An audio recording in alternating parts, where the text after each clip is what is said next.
Eu saúdo a Igreja Canaã com muitas saudades e que os irmãos estejam orando também por mim, estejam orando pela minha família, pelos meus familiares em geral. Eu peço oração também por vocês aí.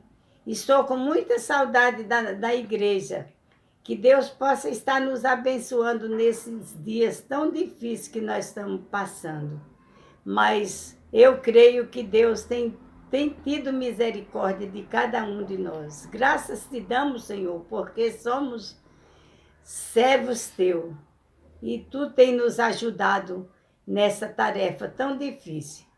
Graças te dou também pela vida do pastor Manuel. Quero orar pela pregação que ele vai falar hoje à noite, que o Senhor esteja usando os lábios dele, Senhor, para que ele esteja falando conosco nesse dia.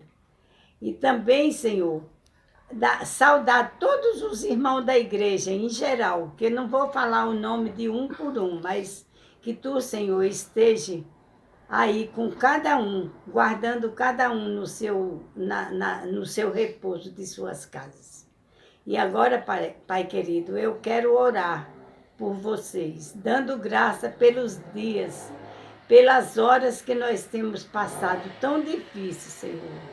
Mas que tu possa, Senhor, estar nos ajudando, Senhor, guardando nós dessa doença que está tendo nesse país. Que tu possa cuidar do nosso país, Senhor, cuidando de cada um dos irmãos e dando sabedoria para que nós possamos reservar esses dias aqui nas nossas casas, porque tu tens nos sustentado com a tua misericórdia, Senhor.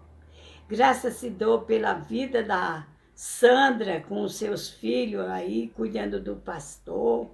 E que tu possa, Senhor, estar confortando cada pessoa que está fazendo esse repouso nas suas casas, Senhor. Eu agradeço pelos meus filhos, pelos meus familiares, pelos meus netos, pelos meus bisnetos.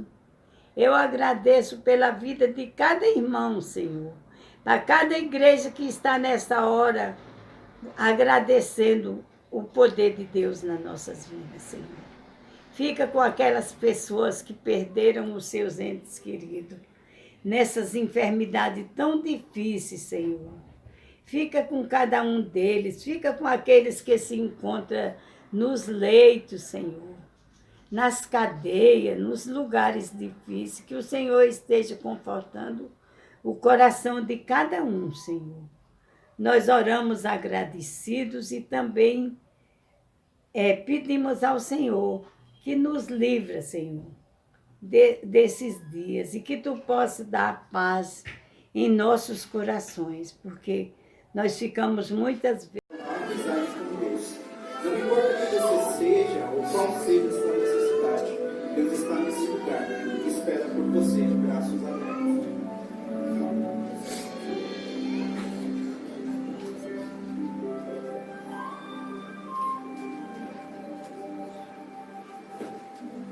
Eu venho a ti, estou no fim, sem sentir mais força em mim. Estou aqui de coração. Eu quero amor e teu perdão. Deus, eu clamo, compaixão tem de mim, de mim.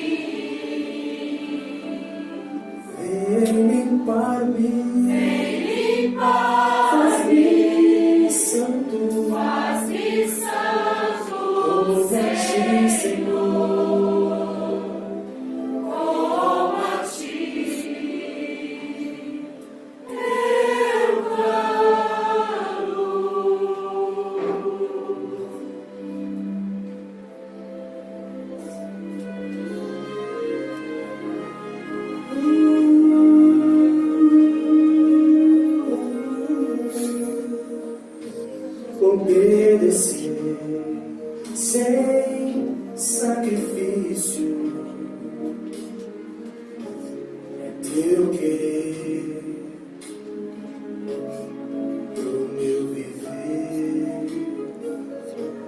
renunciar. Vai para a cruz, vai trazer a sua luz. Seu plano, Seu plano, compaixão compaixão de vem limpar-me, santo, faz-me santo, Senhor, como a ti. Deus, seu plano, compaixão tem de mim.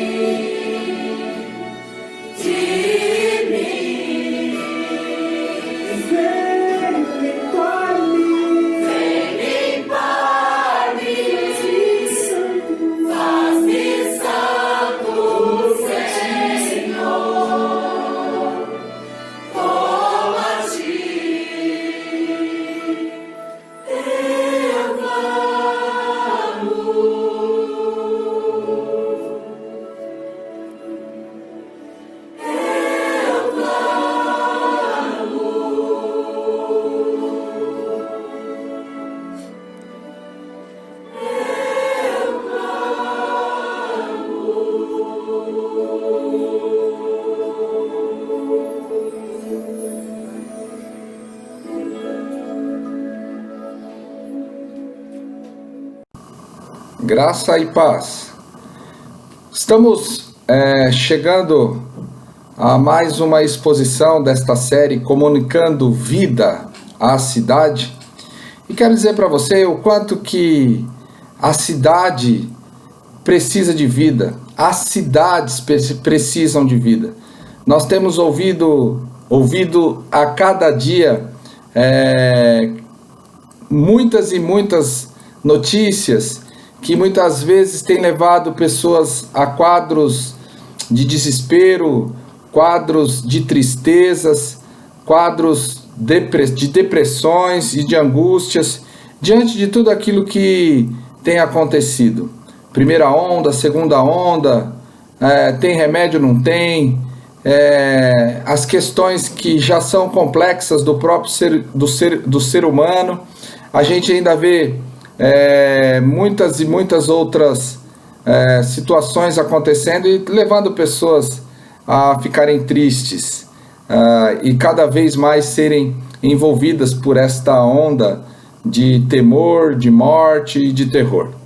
Eu quero falar com você nesta noite sobre uma verdade preciosa a respeito daquilo que vai falar um pouquinho nesta noite sobre um episódio que trata na Bíblia, que é o único episódio que a Escritura relata uma oportunidade em que Cristo ficou alegre, de que Cristo exultou, de que Cristo ficou muito feliz, vamos assim dizer, tomado por uma alegria como um todo, como nós veremos aí.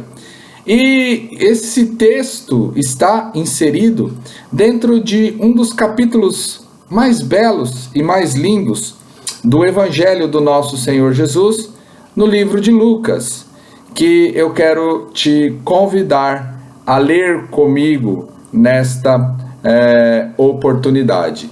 Lucas 10. Quero que você leia comigo no Lucas 10, o Evangelho de Lucas, no capítulo 10, no versículo 21 em diante, que nos diz assim: Naquela hora, exultou Jesus no Espírito Santo e exclamou: Graças te dou, ó Pai, Senhor dos céus e da terra, porque ocultaste estas coisas aos sábios e instruídos e as revelaste aos pequeninos. Sim, ó Pai, porque assim foi do teu agrado. tudo me foi entregue por meu Pai.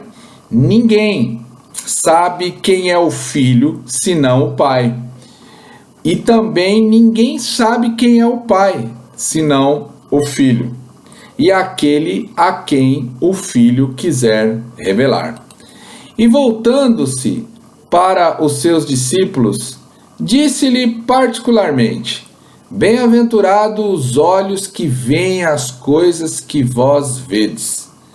Pois eu vos afirmo que muitos profetas e reis quiseram ver o que vedes e não viram, e ouvir o que ouvides e não o ouviram.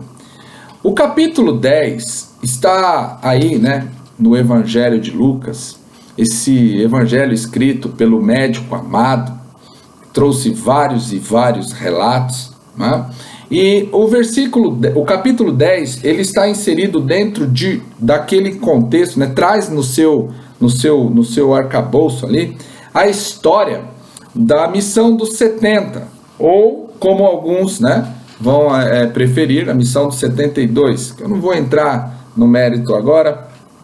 Eu creio que talvez numa outra oportunidade nós possamos falar um pouco sobre isso. Mas você conhece muito bem a história quando o Cristo designou outros 70 discípulos, enviando-os de 2 em 2 para que o precedesse em cada cidade e lugar aonde ele estava para ir. Então Jesus manda os discípulos de 2 em 2 para irem às cidades, para irem anunciando ali a vinda do Messias, a vinda do Rei dos Reis, a vinda do Senhor dos Senhores, a vinda do Emanuel, ou seja, eles ali, seres humanos, de carne e osso, como eu e como você, haviam então sido incumbidos de uma missão por demais preciosa. E note só, a obra de Deus não é uma obra para solitários, no sentido ali da solidão, a ideia, a parte má. A obra de Deus nunca foi para ser realizada pela senda do individualismo. Não, ali você já aprende coisas preciosas de 2 em 2, Quando você olha lá, você vai ver que essa obra do Senhor, como ele mesmo vai dizer, que a seara é grande e os trabalhadores são poucos, Então a dimensão, o plano, aquilo que é a missão daqueles irmãos, e também é a nossa missão, é enorme, é grande. O grande plano chamado Cristo, o projeto eterno, planejado na eternidade, chamado Jesus, é algo maravilhoso, que nenhuma grande empresa, que nenhum grande mega empreendedor que jamais conseguirá chegar aos pés desse projeto. E o texto vai dizer que a seara é grande, e os trabalhadores são poucos, e são mesmo. E qual é ali o que o Cristo orienta aqueles irmãos para fazerem diante deste diagnóstico de grandeza da obra? Orar, um profundo senso de dependência, um profundo senso de uma carência espiritual nossa, como trabalhadores, de Deus. Você vê isso pela Escritura inteira. Nós aprendemos nesse versículo, nesse bloco de versículos do capítulo 10, que eles iriam como cordeiros para o meio de lobos. E nós precisamos fazer uma reflexão aqui nesse ponto. O que o Cristo, e uma das melhores explicações que eu vi nessa passagem, neste momento, é que nós iríamos como cordeiros.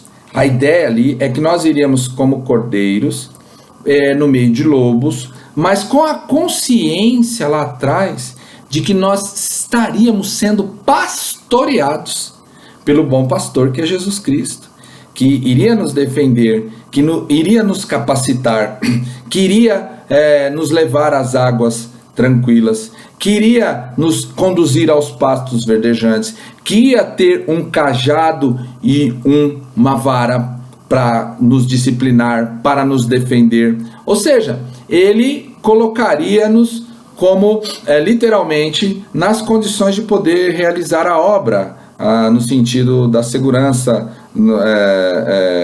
diante dos lobos, das dificuldades que eles iriam lidar ali, né? E nós vamos ver mais à frente que isso é o que vai acontecer. Que a natureza desta missão é uma natureza que irá comunicar a paz para os filhos da paz, a paz para aqueles que têm a paz, né?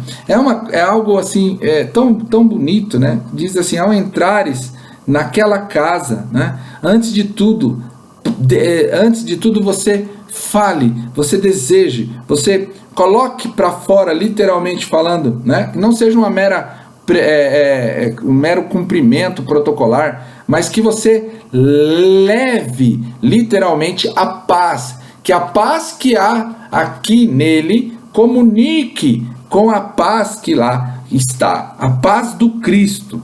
E se não houver paz lá dentro, então é aquilo que nós falamos esses dias atrás, é não dar pérola aos porcos, é não colocar nas mãos, literalmente falando, dos cães, dos blasfemadores, de pessoas que não têm compromisso com a coisa certa, as preciosas verdades do reino. E ao ponto de ele falar lá que até sacudir a poeira dos pés era para fazer isso, né? Que era para fazer. Eu gosto muito também, né? E eu sempre gosto de ressaltar aqui que esse texto vai falar que nós não deveríamos perder tempo, que os discípulos lá não deveriam perder tempo, não saudando ninguém no caminho. Ali não é ideia de ser mal educado, não, mas que a gente não perdesse tempo com longas e longas, porque era isso que acontecia nos cumprimentos lá, longas e longas, delongas, perdendo tempo com a missão, deixando a missão de lado, e por aí vai afora. E o texto vai desenrolando, né, falando disso. E você sabe como se desenrola.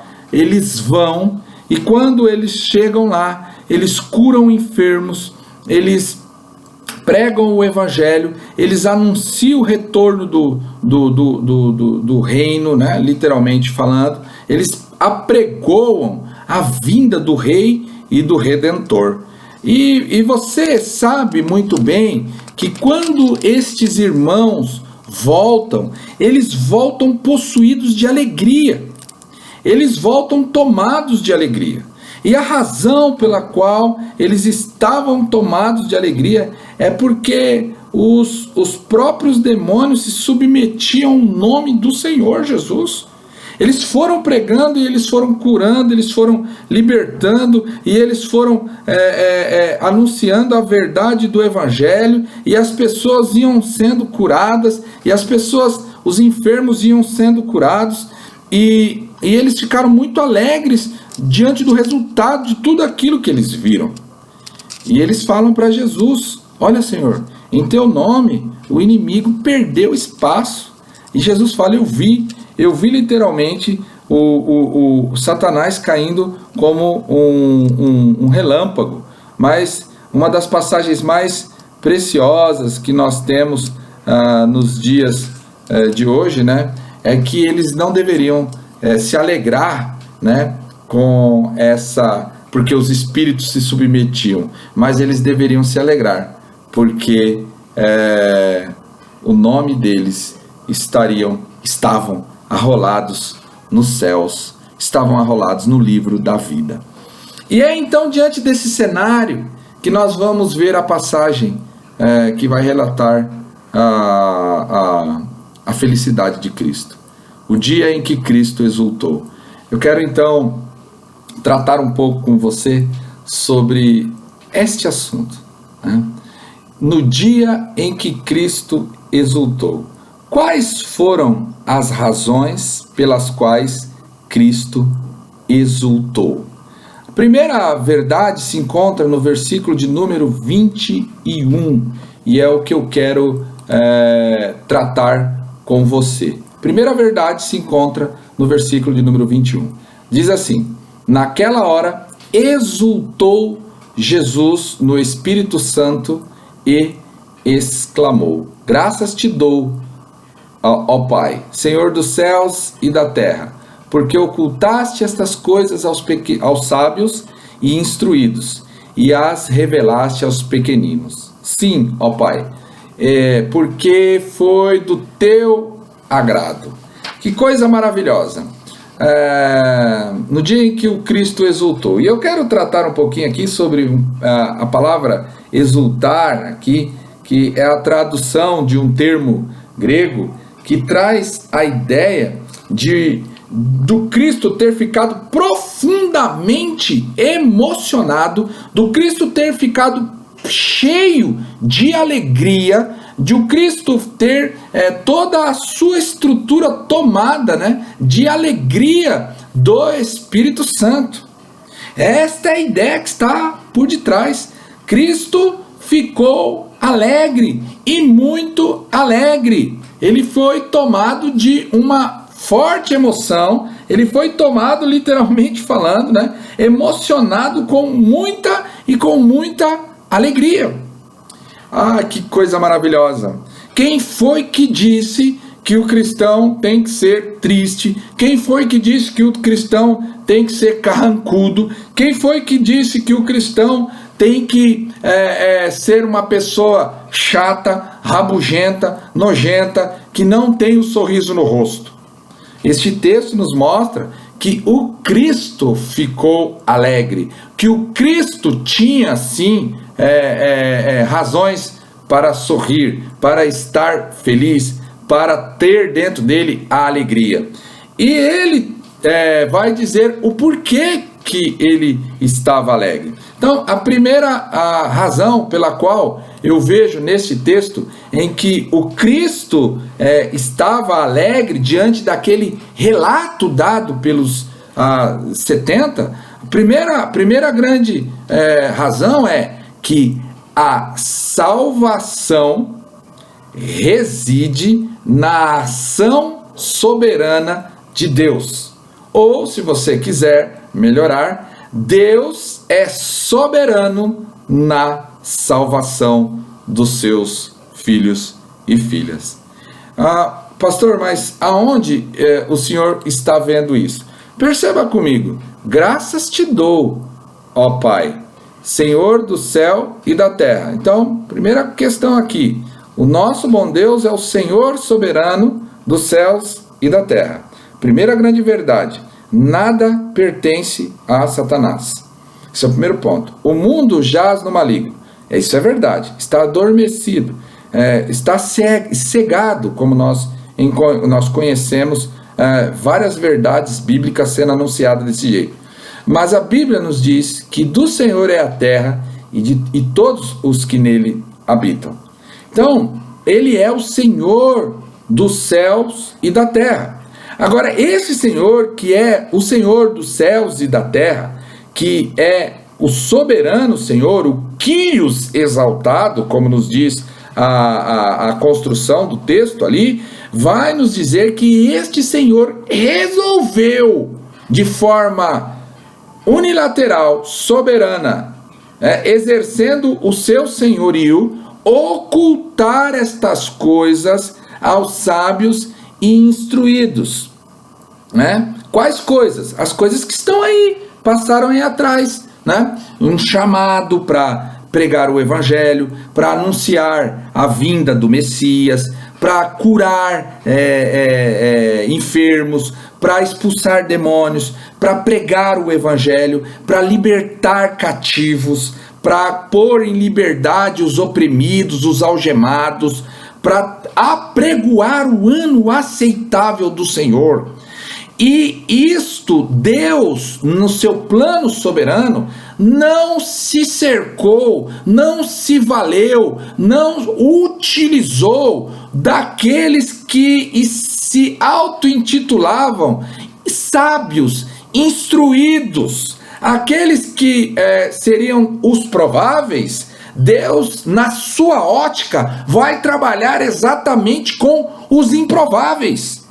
Cristo vai trabalhar com o iletrado Pedro, Cristo vai trabalhar com o sábio médico Lucas. Olha, perceba bem que eu não estou excluindo a classe A, classe B ou classe C, mas nós estamos falando de algo muito mais nobre, que o Cristo, o Deus eterno, o Cristo estava diagnosticando, estava feliz, porque este Deus maravilhoso estava se cercando daqueles que são improváveis diante dos seus contextos sociais que estão inseridos. Ah, pastor, então tem um iletrado por nome de Pedro, é verdade, mas tem um cobrador de imposto extremamente hábil por nome de Mateus no processo, é verdade. Tem alguém que é extremamente falante no colégio apostólico, é verdade, mas tem também um André, que é uma pessoa mais introspectiva. Este Deus, ele é maravilhoso, note só, mas ele não tem pacto, ele não tem acordo, ele não chama para dentro do plano da divulgação do evangelho, da expansão daquilo que é o mais sublime e mais eterno, pessoas que são arrogantes, pessoas que se intitulam como a última bolacha do pacote, como os sábios, como os instruídos. Este Deus chama os pequenos. Este Deus chama aqueles, como numa outra tradução existe, que o Senhor revela as coisas preciosas para aqueles que são como crianças, mas não não infantis, não é esta a ideia, mas como uma criança que sabe que pode descansar, porque ela tem um pai que cuida dela, que está à frente da vida dela. Então, este Deus soberano, este Deus maravilhoso, é a razão pela qual Cristo está se alegrando. Eu quero aqui fazer uma reflexão entre nós, né? Diante da missão a qual Deus colocou nas nossas mãos, nós também estamos nos alegrando, nós estamos desenvolvendo esta missão, trabalhando, levando vida a esta cidade que tanto precisa, com a consciência de que o Senhor é o soberano na história. Pastor, mas eu não vou... Quantos aqui talvez nesta noite não estão pensando, eu vou parar de pregar para o meu filho, eu vou parar de pregar para minha mãe, eu vou parar de pregar para o meu pai, não adianta, eu vou desistir de anunciar para minha filha, para o meu filho, não tem mais jeito. Mas quem foi que disse que você sabe daquilo que o soberano Senhor tem escrito como o final e a última palavra para as pessoas? Nós não sabemos. Pastor, mas aquele lá é do partido X, Y. Querido, se Deus chamar, ele vai fazer a obra dele em quem ele quiser, porque ele é soberano. Este Deus maravilhoso que servimos, o Cristo está alegre, porque ele fala, olha, Senhor, do Senhor é a terra, e o Senhor resolveu revelar isso para os improváveis. Você sabe essa pessoa que você está, querido, nesse instante aqui passando as coisas, será que tem gente? Olha aí, Deus, ele está dando vários, como eu posso dizer, no bom sentido da palavra, tá? Entenda bem o que eu vou dizer. Deus vive pregando peça em nós. Vive pregando peça em nós. Deus chama o macumbeiro, Deus chama o religioso, Deus chama o cara lá que você menos imagina. Ele é assim, ele trabalha dessa maneira, ele converte o ateu. Recentemente eu tive um contato com um engenheiro de uma grande, de uma das grandes multinacionais, e ele falou que num determinado momento, japonês, e ele falou que num determinado momento Deus abriu os olhos dele, ele era ateu, Deus abriu os olhos dele. Deus é aquele que, quando resolve revelar, ele vai revelar o chamado, a missão, a história, o plano de salvação para quem ele quiser. Então você está proibido, você está proibida de achar que ou você vai parar de fazer aquilo que Deus te entregou porque você acha que não tem mais jeito, porque parece que não está salvando. Não, Deus vai salvar, Deus vai fazer a obra, Deus vai fazer algo maravilhoso na vida daqueles que Ele entender que vai fazer. O que você, o que nós precisamos simplesmente é nos colocarmos como trabalhadores nessa seara.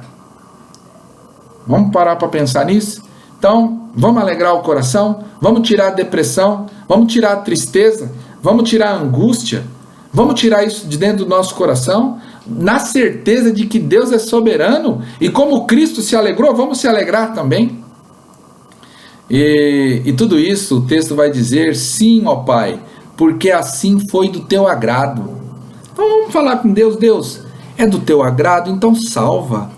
Deus, eu confio que é do teu agrado, então salva. Senhor, a alegria do Senhor é a minha força, então salva. Isso é uma maravilha. Agora, a segunda razão pela qual Cristo vai se alegrar é aquilo que está no versículo de número 22. Vai nos dizer assim: tudo me foi entregue por meu Pai. Ninguém sabe quem é o Filho, senão o Pai. E também ninguém sabe quem é o Pai, senão o Filho. E aquele a quem o Filho quiser revelar. Olha que coisa preciosa aqui, para mim e para você. Deus, Pai, é soberano na salvação. Mas este mesmo Deus Pai, que é soberano na salvação, confere a Cristo a dignidade de ser aquele que revela o Pai, o Deus Criador, aos seus filhos que Ele o criou. Coisa maravilhosa. Irmãos e irmãs queridas, Deus é soberano, mas este mesmo Deus deixa claro que o Deus Filho, o Cristo, o Pai, confiou a este Filho, o Cristo, a dignidade, esta bênção, vamos assim dizer, de ser revelado através de Jesus para os pecadores. Isso é uma das maravilhosas expressões. Reverendo Hernandes, fazendo um comentário sobre esta passagem, certa feita falou que Jesus é a exegese do Pai. É muito interessante. Eu me lembro, certa feita, conversando com um testemunha de Jeová, um ex-testemunha de Jeová, né? E ele questionando a respeito, né? Mas como pode Jesus ser Deus? E eu me lembro de uma passagem de Paulo que fala assim, né? Que Jesus é a imagem do Deus invisível. E o que é uma imagem? Para pensar. Quando você olha para o RG de alguém e você vê uma foto, você vê a foto daquela pessoa cujo nome está no RG. Não é verdade? Então, quando você olha para aquela foto, você vê a imagem daquela pessoa. Vamos lá. Quando você olha para o seu smart, para o seu computador, ou então para a tela da sua Smart TV, né? Você está olhando a minha imagem. Então você está vendo quem? Manuel, o pastor Manuel. Este texto vai nos dizer que Jesus revela o Pai. E aí Paulo vai dizer que Jesus é a imagem do Deus invisível. Então, quando nós olhamos para Jesus, nós vemos o Pai. Quando nós olhamos para Jesus, nós vemos o Deus Pai. Ele revela, ele mostra. Por isso que há essa expressão, que Jesus é a exegese do Pai. Só ele pode revelar o Pai. Só ele é a expressão exata do Pai. Que bênção, que bênção. Isso é motivo de alegria, porque não há dúvidas, não há quinas, não existem ângulos, não há curvas para se conhecer o Deus Pai.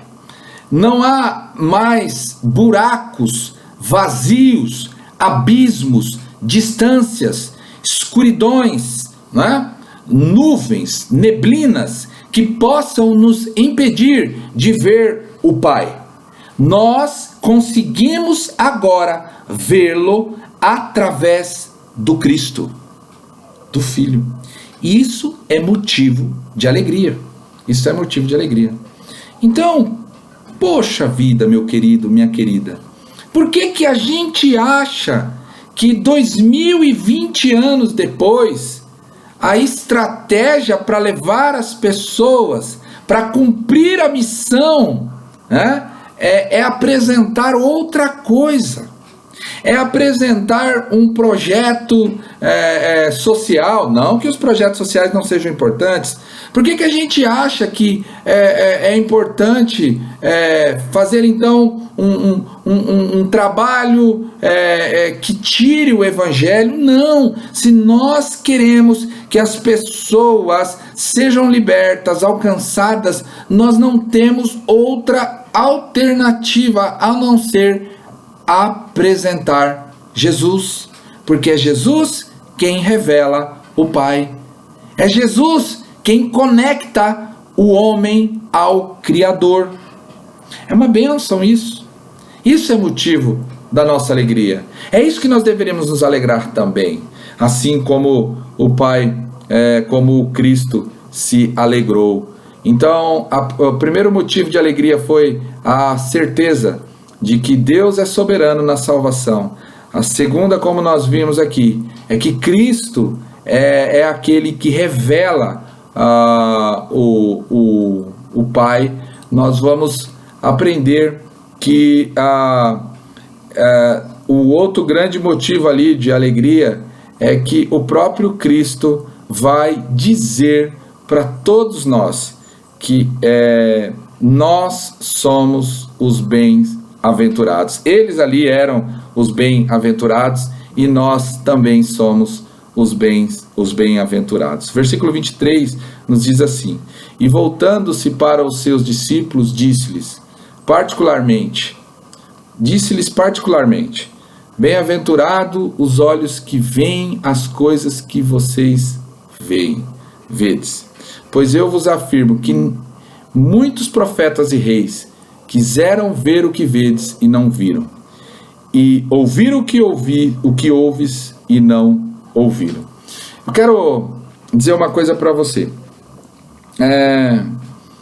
Talvez você anda sendo assediado nesses dias a deixar de ser feliz, a deixar de ser alegre, a se deixar tomar por questões que muitas vezes fica te levando a achar que felizes são os outros.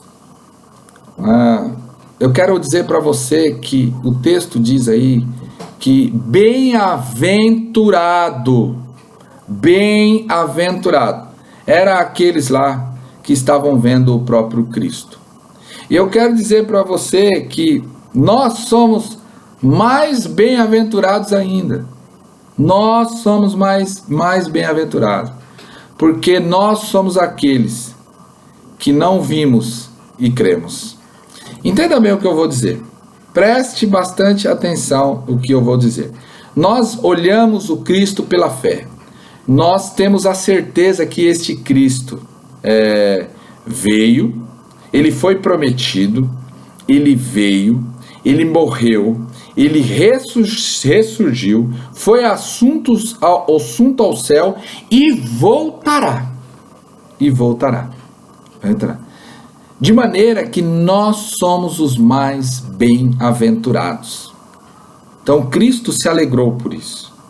E nós também temos razões, a razão das razões, para estarmos também felizes e levando este evangelho de vida para as pessoas.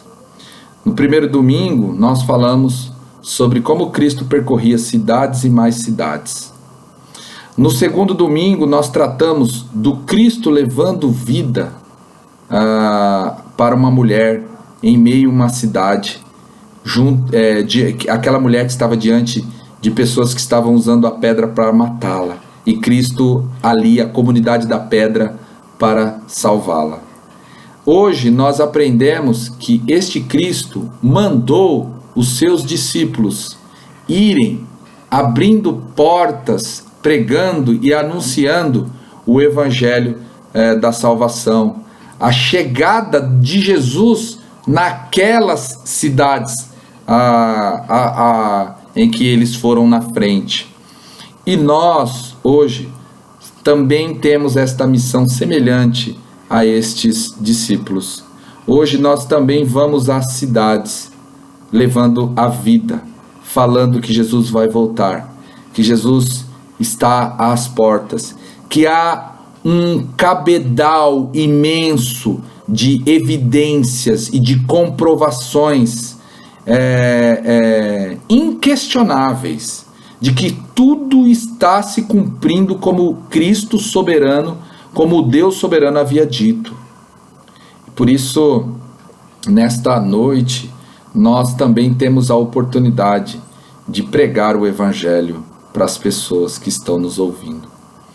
Eu quero dizer para você que os discípulos foram de casa em casa, de cidade em cidade, curando no nome de Jesus, expelindo espíritos no nome de Jesus, e muitas pessoas foram libertas. Isso é motivo de alegria. Eu não sei se você lembra, mas alguns domingos atrás eu disse que eu gostaria muito que Deus me ajudasse, e me desse a honra de poder orar pelas pessoas e as pessoas serem curadas. Falo isso com profundo respeito e acato, sem brincadeira nenhuma. Também, se você não quiser, pode criticar, não tem problema. Não estou nem um pouco preocupado. Mas eu quero dizer para você que eu quero orar nesta noite, nesta oportunidade, pedindo para que Deus te cure. Pedindo para que Deus te cure. Eu fui neste final de semana impactado por uma postura de um dos homens de Deus que eu conheço, que mexeu que me abençoa muito, me abençoa muito. Era meio-dia, e ele estava orando, meio-dia, o mundo a vapor, correndo para lá e para cá, ele e a esposa dele orando. Eu sabia que ele estava orando por mim, eu sabia que ele estava orando pela minha família, eu sabia que ele estava orando pela minha igreja, eu sabia que ele estava orando pelos pequeninos, eu sabia que ele estava orando por todos, eu sabia que ele estava orando por você e por mim. Então eu quero pegar este exemplo mais uma vez e pedir para que Deus nos ajude curando as pessoas. Pedir para que Deus nos ajude curando as pessoas. Se você não crê, eu não quero te atrapalhar. Agora, se você crê, se você confia, se você sabe que esta missão que Deus entregou na nossa mão é viva e verdadeira, eu quero te pedir, encarecidamente, que você estenda as suas mãos e eleve as suas mãos diante da tua face, diante do teu coração, e se apresenta diante de Deus e faça um pedido. Eu quero orar hoje pedindo para que Deus cure os corações, pedindo para que Deus cure as emoções, pedindo para que Deus cure o físico dos filhos e filhas, pedindo para que Deus visite com poder e com libertação aquele e aquilo e quem você sabe muito bem que precisa desta libertação. E eu quero orar. Vamos orar? Ó Deus, eu creio, Pai amado, que o Senhor é o Deus que tudo pode. Eu creio, meu Deus, que o Senhor é aquele que cura. Por isso, Senhor, eu quero te pedir encarecidamente, neste instante, Deus, que o Senhor cure, ó Pai amado, o coração das minhas irmãs em Cristo Jesus. Tira do coração delas, Deus, a depressão. Tira do coração delas, Deus, o medo. Tira do coração delas o pânico. Tira do coração delas a angústia, as mágoas, as tristezas, Deus. Tira, Senhor. Ó, eu te peço encarecidamente. Eu rogo, Deus, para que o Senhor derrame a alegria do seu Santo Espírito no coração das tuas filhas e filhas. Eu te peço, Senhor. Eu clamo diante do teu altar. O Senhor nos enviou como discípulos teus. Eu rogo no nome do Senhor Jesus, afasta, meu Pai. No nome do Senhor Jesus eu te peço, Senhor, afasta, Senhor, este laço de ansiedade, de angústia, de depressão da vida das tuas filhas. Regula, Pai, o sistema hormonal delas. Regula, Deus, eu te peço. Que o Senhor, Pai, afaste da vida delas a diabetes.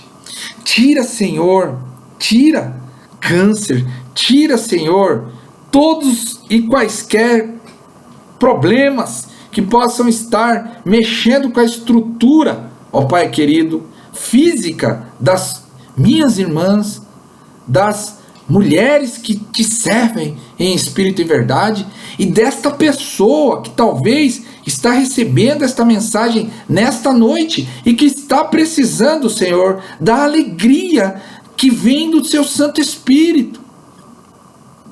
Eu te peço, Senhor, eu rogo ao Senhor. Senhor, eu te peço, Deus, pela vida dos meus irmãos também. Tira, Senhor, a frieza. Cura da frieza, Deus. Cura, Senhor, da ignorância. Cura, Senhor, ó Pai, eu te peço, da brutalidade. Cura, Senhor, da mesquinharia. Cura, Senhor, também, ó Pai, da compulsividade, do desejo de ficar gastando. Cura, Senhor, eu te peço, Pai querido, as emoções dos seus filhos. Afasta também a depressão, tira a tristeza, revigora a força desse varão, para a glória do seu santo nome, para ele tomar a frente da casa, na dependência de que o Senhor é aquele que coordena, que gerencia e que tem dado sabedoria para ele. Eu te peço, liberta, Deus, e opera nas finanças. Senhor, eu te peço, chega, Deus, ó Pai querido, na vida desta pessoa, nós te pedimos, Deus, que o Senhor opere para que faça cessar, Senhor, esse laço do passarinheiro. Senhor, eu te peço, eu rogo ao Senhor, eu peço encarecidamente, como ministro do teu evangelho, eu peço cura nas emoções do teu povo, cura, Pai querido, nas finanças do teu povo, cura, Pai querido, nos relacionamentos do teu povo. Eu te peço, Deus, não tenho vergonha nenhuma de fazer este pedido. Faça os teus filhos prosperarem emocionalmente, prosperarem, ó Pai querido, financeiramente e prosperarem, Deus, espiritualmente, prosperarem na santificação, para que as pessoas possam ver em nós a luz do teu santo evangelho em todas as áreas da nossa vida. Cura os nossos filhos, salva os nossos filhos, coloque a salvação no coração deles através de Jesus Cristo. Visita, Senhor, a vida do teu povo e ajuda-nos, Deus, a nos alegrarmos naquilo que Cristo se alegrou e a fazermos a obra que Cristo determinou para fazermos, hoje e eternamente. Amém. E que a graça do bom Deus, o amor do eterno Pai, as divinas e sempre presentes consolações do Santo Espírito de Deus, repouse sobre tua vida, meu irmão, e repouse sobre todo o povo de Deus espalhado na face da terra. Amém, amém e amém. Quero te convidar a fazer parte desta igreja, a se engajar, a investir com as suas forças, com as suas emoções, neste grande plano de salvação que nós queremos anunciar. Você sabe como você deve participar: servindo em espírito e em verdade e de maneira integral. Que Deus te abençoe e te guarde. Durante a semana temos os grupos pequenos, nós temos o trabalho social às terças-feiras. A quarta-feira nós teremos Pastor na Live, respondendo mais perguntas. E no nome do Senhor Jesus, compartilhe, se inscreva em todos os nossos canais, faça parte desta obra de maneira integral. Você é muito bem-vindo aqui. Que Deus te abençoe e te guarde. Amém.